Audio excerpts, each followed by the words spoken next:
같은 애.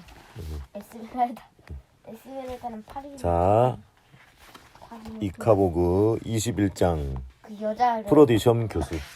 그게 구하려고 하는지 알아챘어요.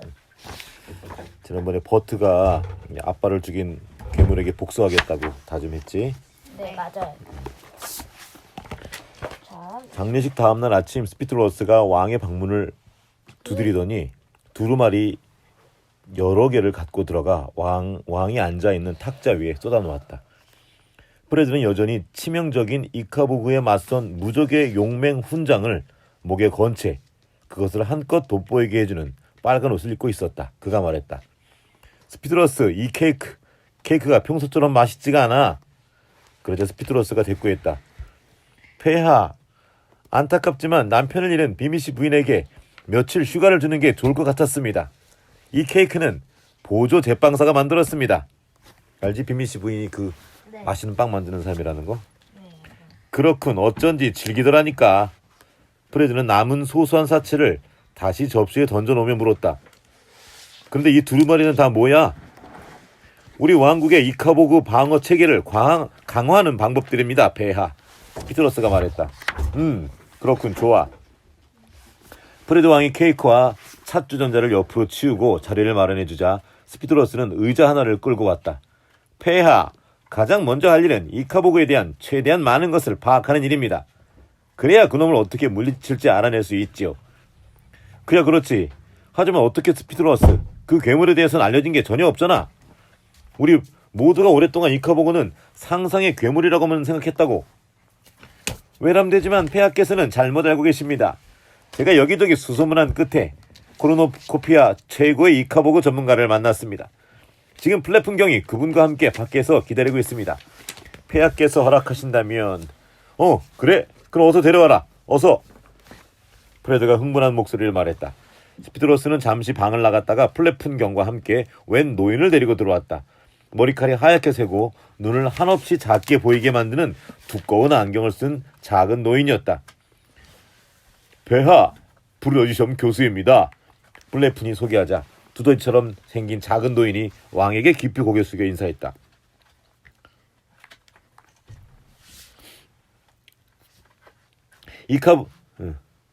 이카보그에 대해 알아야 할 것은 전부 다 아는 분입니다. 이분이 모르는 건 몰라도 되는 정보죠. 이거 플래푼이 말하는 것 같아. 누가요, 그래서? 누가 이카보그에 대해 다 알고 있어요? 이 지금 프로디션 교수 데려온 사람도 있잖아. 이 사람들이 누군지 몰라. 그런데 어째난 여태 교수에 대해 들어본 적이 없는 겁니까? 프로디션 교수. 왕이 물었다. 이런 전문가가 있었다면 이미 이카보그가 실제로 존재한다는 사실이 알려져 있었다는 뜻이고, 그것을 진작 알았다면 그는 왜 애초 그 괴물을 찾으러 가지도 않았을 텐데 말이다. 꽤 똑똑하네. 프로디션 교수가 다시 한번 고개를 숙이며 대꾸했다. 저는 이미 은퇴했습니다. 폐하, 이카보그가 실제로 있다고 믿는 사람이 거의 없다 보니 제가 그동안 제가 아는 것을 공개할 수가 없었지요. 프레드 왕이 그 대답에 수긍하는 모습을 보이자 스피드러스는 마음을 놓았다. 프레디션 교수는 노비 버튼스처럼 혹은 노비의 장례식에 연한 젓갈색 가발을 쓰고 통곡하던 노비의 홀어머니처럼 만들어낸 인물에 불과했으니까. 사실 저 가발과 안경을 벗으면 프레디션 교수는 버튼스 부인과 같은 사람이었다. 이름은 오토 스크럼블. 스피드러스 경이 궁전에 지내는 동안 그의 시골 영지를 돌봐주는 집사였다. 근데 그 부인이 무슨 부인이었죠? 누구? 버튼스 부인? 네. 그 노비 버튼스 있잖아. 죽었다는 사람. 아, 그 뭐냐, 가짜 인물의 가짜 엄마인 거지. 그러니까 만들어낸 인물인 거지. 그는 자기 주인과 똑같이 금화를 위해서라면 무슨 짓든지 다 하는 사람이었으므로 금화 100립을 받고 버튼스의 홀어머니와 교수 행세를 해주기로 했다. 그때는 이제 그 가발 뒤집어 쓰고 홀어머니 행사를 하고, 지금은 변장한 거야. 또 다른 얼굴로. 그래, 이카보그에 대해 무엇을 알고 있습니까? 프로디션 교수. 왕이 물으니까 그러니까 그게. 가짜 교수는 스피드러스가 가르쳐준 대로 이야기를 하기 시작했다. 키는 말의 2배이고 그보다 더 클 수도 있어요. 프레드가 끼어들었다. 그는 습지대로 돌아온 뒤로 줄곧 거대한 이카보그가 나오는 악몽을 꾸고 있었다. 브레이스의 맞장구를 쳤다. 맞습니다, 폐하. 그보다 더 클 수도 있습니다. 중간 크기의 이카보고는 말의 2배쯤 되지만 그보다 큰 이카보고는 그러니까 코끼리의 2배지. 왕이 말하자 프로지셈은 이번에도 맞장구를 쳤다. 코끼리의 2배지요. 눈은 등불 같고 번쩍이는 불덩이 같기도 하고. 왕이 끼어들자 프로지셈 말했다. 저도 바로 그렇게 말씀드리려고 했습니다, 폐하. 그런데 그 괴물이 정말 인간의 말을 할 수도 있나요? 프레드가 물었다. 그는 그의 악몽 속에서는 이카보그가 어두운 거리를 지나 궁전으로 오면서 왕, 나는 왕을 원해. 어디 있니? 우리 왕! 하고 소리쳤기 때문이다. 프리즈섬은 다시 한번 깊이 고개를 숙이며 대꾸했다. 그렇습니다. 이카보그는 인간을 잡아가서 인간의 말을 배우는 것으로 보입니다. 내장을 꺼내먹기 전에 포로에게 말을 가르치도록 강요하는 것 같습니다. 아이고 세상에, 잔인하기도 해라. 프레드는 얼굴이 하얗게 질려 중얼거렸다. 프리즈섬이 계속 말을 이어갔다. 게다가 이카보그는 원한을 오래도록 품고 있습니다. 폐하께서 그 괴물의 치명적인 소나기에서 도망치듯이 자기를 골탕 먹인 인간이 있으면 컴컴할 때 그 사람이 잠든 틈을 이용해 몰래 늪에서 나와 다시 데려가기도 하지요. 프레드는 먹다 남긴 소소한 사치에 새하얀 설탕옷보다도 더 하얗게 질린 얼굴로 끙끙거렸다. 그럼 어떡해요? 난 이제 끝장이잖아. 그러자 스피드러스가 그를 다독였다. 무슨 말씀을요, 폐하. 제가 폐하를 보호하기 위해 여러 가지 묘안을 마련했습니다. 그는 자신이 가져온 두루마리 하나를 집어 펼쳤다. 탁자를 거의 다 뒤덮은 이 종이에는 용과 비슷하게 생긴 괴물이 다채로운 색으로 그려져 있었다. 두껍고 시커먼 비늘과 번뜩이는 하얀 눈, 도끼를 품은 뾰족한 꼬리. 사람 하나는 충분히 집어삼킬 만큼 커다랗고 송곳니가 가득한 입, 날카롭고 긴 발톱을 가진 흉측하고 거대한 개수였다. 이카보그와 맞서려면 몇 가지 문제를 극복해야 합니다. 프리드성 교수는 짤막한 막대기를 꺼내 송곳니와 발톱, 도끼를 품은 꼬리를 차례로 가르치며 말을 이어갔다. 하지만 그 가운데 가장 큰 문제는 이카보그를 죽이면 그 사체에서 새로운 이카보그 2마리가 나온다는 것이지요. 설마? 프레드가 기어가는 목소리를 되물었다. 사실입니다, 폐하. 저는 평생 이 괴물을 연구했습니다. 제 연구 결과는 꽤 정확할 겁니다. 프레드가 말했다. 폐하께서도 기억하고 계시겠지만 옛날 이카보그 전설들 가운데 그런 기묘한 특징을 이야기하는 것들이 꽤 많았지요. 스피트러스도 거들었다. 왕이 이카보그의 이런 특징을 믿어야만 그의 계획이 성공할 수 있었다. 하지만 그건 정말 믿기 어려운데. 프레드가 힘없이 말하자 스피트러스가 다시 한번 고개를 숙이며 대꾸했다. 얼핏 생각하면 정말 믿기 어려운 얘기죠. 안 그렇습니까, 폐하? 사실 그렇게 요상하고 비현실적인 특성은 아주 똑똑한 사람들만 이해할 수 있고 평범한 사람들, 그러니까 어리석은 사람들은 그런 얘기를 들으면 키득거리거나 웃음을 터뜨리지요. 프레드는 스필러스와 플래푼, 프로지션 교수를 차례로 보았다. 세 사람 모두 그가 얼마나 똑똑한 사람인지 보여주기를 기다리는 듯했다. 당연히 그는 어리석게 보이고 싶지 않았으므로 이렇게 말했다. 그래, 교수가 그렇게 말한다면 믿어야지요. 하지만 괴물이 죽을 때마다 2마리가 된다면 우리가 그걸 어떻게 없애지? 그래서 일단은 죽이지 않으려고 합니다. 스피트러스가 말했다. 죽이지 않는다고? 프레드가 풀죽은 목소리로 되물었다. 스피트러스는 2번째 두루마리를 펼쳐 코르누코피아 지도를 드러냈다. 북쪽 끝에 거대한 이카보그 그림이 그려져 있고 칼을 든 작은 사람들의 형체들이 넓은 습지대를 빙 둘러싸고 있었다. 100명쯤 되는 것 같았다. 프레드는 그 그림을 자세히 들여다보다가 가운데 왕관을 쓴 사람이 보이지 않자 가슴을 쓸어내렸다. 폐하, 보시다시피 첫 번째 계획은 이카보그 수비대를 만드는 것입니다. 그들을 늪지대 가장자리에 배치해서 이카보그가 그곳에서 나오지 못하게 하는 것이지요. 이런 수비대를 만들려면 제복과 무기, 말, 급여, 훈련, 식사, 숙박, 병가급여, 위험수당, 생일선물, 훈장 등을 포함해 금화 100만 잎이 들어갈 것으로 추정됩니다. 100만 잎? 프레드 왕이 되물었다. 꽤 많은 돈인데. 하지만 나를 보호하는 일이니, 아니 내 말은 이 코르노코피아를 보호하는 일이니 한 달에 1만 잎이면 비싼 게 아니지요. 스피트러스가 그 말을 이어받았다. 한 달에 1만 잎? 프레드가 놀라서 소리치자 스피트로스가 다시 말했다. 그렇습니다, 폐하. 왕국의 안전을 확실하게 지키려면 비용이 많이 들 수밖에 없지요. 하지만 폐하께서 이보다 적은 무기로도 나라를 지킬 수 있다고 생각하신다면 아니 그런 얘기가 아니라 물론 이 모든 비용을 폐하께서 전부 다 내셔야 하는 건 아닙니다. 스피트로스가 말했다. 그래? 프레드의 얼굴이 갑자기 밝아졌다. 그럼요, 폐하. 그건 불공평하지요. 어쨌든 이카보고 수비대는 온 국민의 안전을 지키기 위한 것이니까요. 그래서 이카보고 세금을 거두면 어떨까 싶습니다. 코르노코피아의 각 가정으로부터 매달 이카보고 세금이 뭐예요? 지금 만들려고 그러는 거야. 이카보고를 잡기 위해서 세금을 따로 걷자는 거야. 지금 돈이 많이 드니까. 아, 국경 수비대를 보려면 군대를 파견해야 되고 군대가 먹고 자고 있고 할 그런 이제 재정이 필요하다는 거야. 그러니까 돈이 없으니까 사람들한테 세금을 더 걷자고 말하는 거야. 그걸 이카보고 세금이라고 붙인 거야. 물론 그러려면 많은 세금 징수관을 모집해 교육시켜야겠지만 한 입이 아니라 두 입씩 거두면 그 비용도 감당할 수 있을 겁니다. 그러자 프레드 왕이 말했다. 대단해, 스피드로스 경은 정말 머리가 좋다니까. 한 집에 한 달에 두 입씩이면 티도 안 나는 돈이지. 자, 이제 22장. 다음 장 깃발 없는 집. 깃발 없는 집? 그거 우리 집 앞에 무슨 벽에다가 이렇게 대고 태엽게 달아놓는 그런 거 같은 거예요? 몰라, 읽어보자. 아빠도 모르겠어.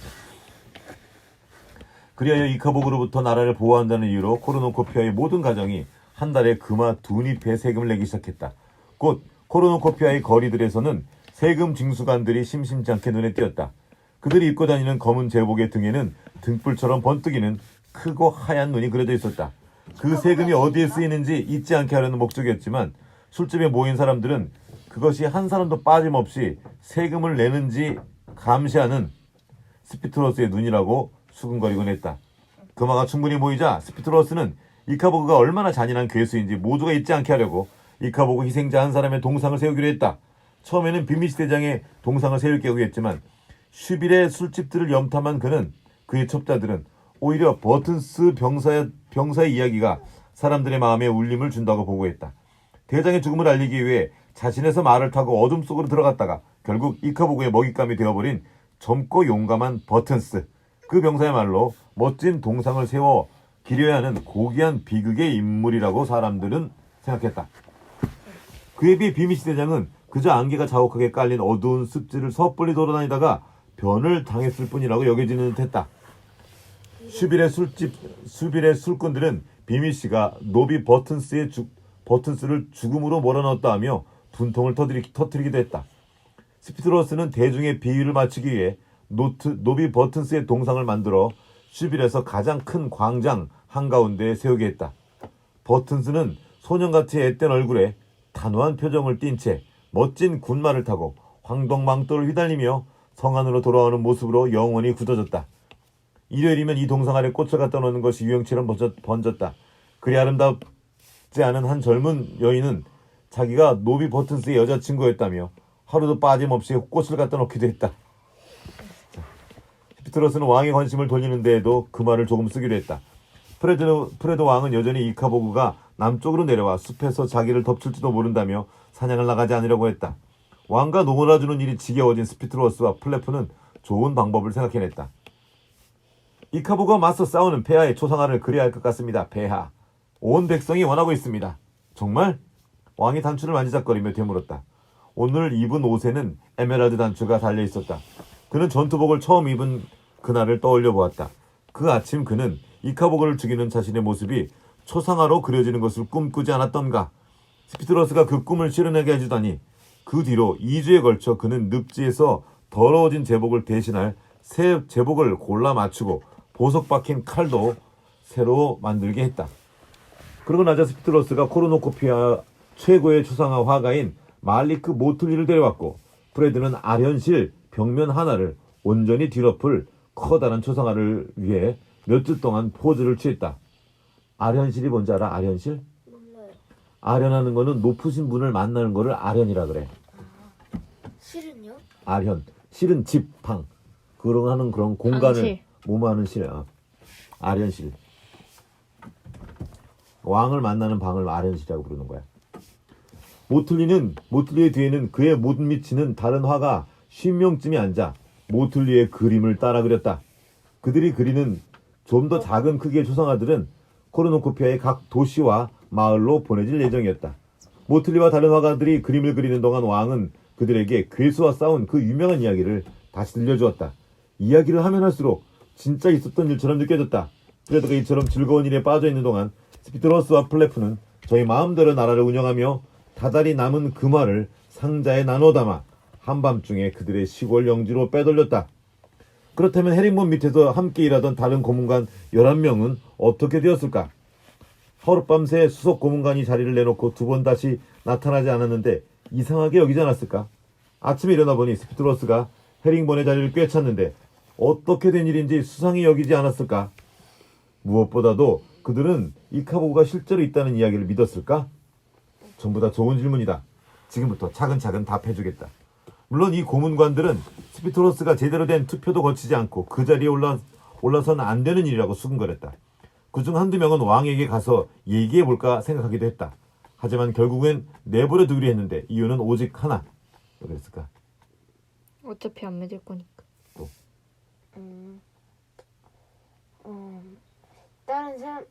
다른 사람들이 믿어봤자 더 안 믿는 사람들이 더 많다. 여기 이렇게 나와 있어. 오직 하나, 바로 두려워서였다. 왜요? 스피드로스가 막 다 죽여버리니까 자기 말 안 듣는 사람들.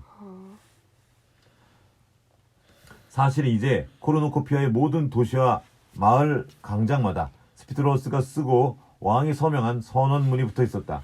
왕의 결정이나 이카보그의 존재를 의심하는 것, 이카보그 세금의 필요성을 의심하는 것, 다달이 금화 두 잎을 내지 않는 것은 모두 반역이라는 내용의 선언문이었다. 이 밖에도 이카보그가 없다고 주장하는 사람들을 고발하면 금화 10잎을 포상으로 주겠다는 내용도 담겨 있었다. 고문관들은 반역자로 몰릴까봐 두려웠다. 지하 감옥에 갇히고 싶지 않았다. 지하 감옥에 갇히는 거예요? 그때 갇혔잖아, 3명이. 아 맞다. 그러니 고문관에게 제공되는 멋진 저택에 살면서 고문관들이 입는 특별한 가운을 거치고 다니는 편이 훨씬 좋았다. 그 가운만 걸치면 제과점에서도 줄을 서지 않고 바로 들어갈 수가 있었다. 그래서 그들은 이카보고 수비대에 들어가는 모든 되게 비용을 좋네. 승인해 주었다. 수비대의 제복은 초록색이었다. 그게 제일 좋다. 그냥 스피드로스가 지나가는 늪지대의 물품 사이에 쉽게 몸을 감추려면 초록색 제복을 입는 것이 좋겠다고 제안했기 때문이다. 곧 수비대가 코르누코피아 주요 도시들의 거리를 행진하는 모습이 자주 눈에 띄었다. 이카보고가 산다는 북쪽 늪지대를 지켜야 될 수비대가 왜 말을 타고 사람들에게 손을 흔들며 거리를 누비는지 궁금해하는 자들도 있었을 테지만 그런 의문은 속으로만 품고 있을 뿐 입 밖에 내지 않았다. 한편 다른 시민들은 대부분 이카보고의 존재를 확실히 믿는다는 것을 보여주려고 열을 올렸다. 이카보고와 싸우는 프레드의 왕의 초상화를 모세한 싸구려 그림을 창문에 붙여놓기도 했고 이카보고 세금을 내는 우리가 자랑스럽습니다. 또는 이카보고는 물러가라. 국왕만세 따위의 글귀가 적힌 나무 표지판을 문에 걸어놓기도 했다. 자녀들에게 세금 징수관을 보면 고개를 숙여 인사하라고 가르치는 부모도 있었다. 비미 씨의 집은 이카보고를 반대하는 현수막들로 뒤덮여 원래 어떤 모습이었는지 알아보기 어려울 지경이었다. 진짜. 학교로 돌아간 버트는 쉬는 시간마다 로더릭 로치와 어울리며 나중에 이카보고 수비대에 함께 들어가 그 괴물을 죽이자는 이야기를 나누느라 바빴다. 데이지는 그런 버트에게 몹시 서운했다. 그 어느 때보다 외로웠고 버트가 자기를 그리워하긴 할까 궁금하기도 했다. 데이지 알지? 네. 그 친구. 엄마 죽었네. 성 안에서 이카보고 세금을 반기는 깃발이나 표지판이 하나도 붙여있지 않는 집은 데이지의 집뿐이었다. 게다가 데이지의 아빠는 이카보고 수비대가 지나가도 이웃 사람들처럼 정원으로 달려나가 환호하라고 하기는커녕 집 밖에 나가지도 못하게 했다. 스피드로스 경은 묘지 옆에 작은 집에 깃발이나 표지판이 붙어있지 않은 것을 알아차리고 교활한 머릿속 깊숙이 언젠가 유황에 써먹을 정보들을 보관해 놓고는 그 정보를 고이 넣어두었다. 오늘은 할 때가 있을 것 같아요 나중에. 또 얘가 스피드로스가 얘도 가만히 안 둘 것 같아. 자, 오늘은 여기까지. 불쌍하다.